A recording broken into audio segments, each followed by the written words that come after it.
Well, one of the first things you have to realize is, it is about that ideology, which is totalitarian, theocratic, political, and imperialistic in nature. And that's what we have to be focused on, is the ideology, not the individuals. Because when I was in Iraq, and if I was in Afghanistan, or the people that we are working with over in the Balkans, there are people that want a better way of life. But what we have to have is principled leadership in this country. Because when you look at the national security strategy, it says nothing about Islamic terrorism, Muslim extremism, jihadism. It is completely whitewashed. When you have a head of the Homeland Security Department that says she is more, she likes the nuanced word of man-made, man-caused disasters and not acts of terrorism. When you have someone such as the Attorney General that is not comfortable with saying certain terms, you put yourselves in a position where the reality of your enemy must become your own.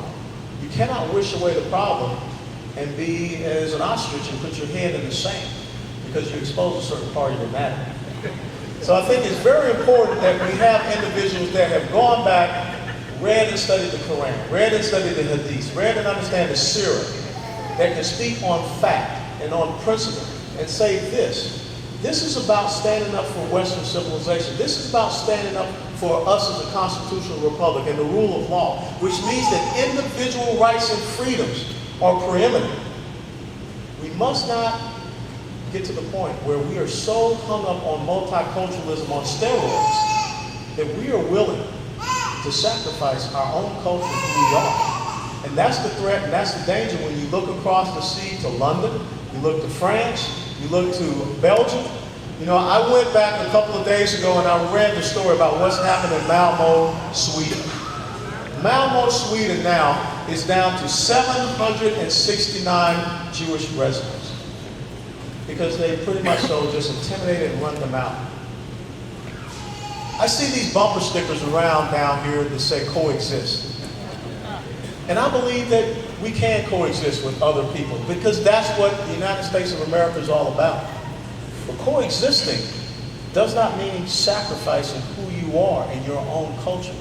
And I'll give you a great example. How many people remember Theo van Gogh, the Dutch filmmaker? Yes.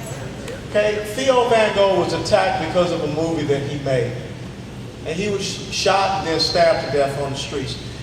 One of the witnesses heard and reported that as Theo van Gogh was being stabbed in the chest, he said to his attacker, "Can we just talk about this?" I have to tell you something. In the figurative sense, when someone is driving a stake into your country and into your culture, the time for compromise, negotiation, and peace is over.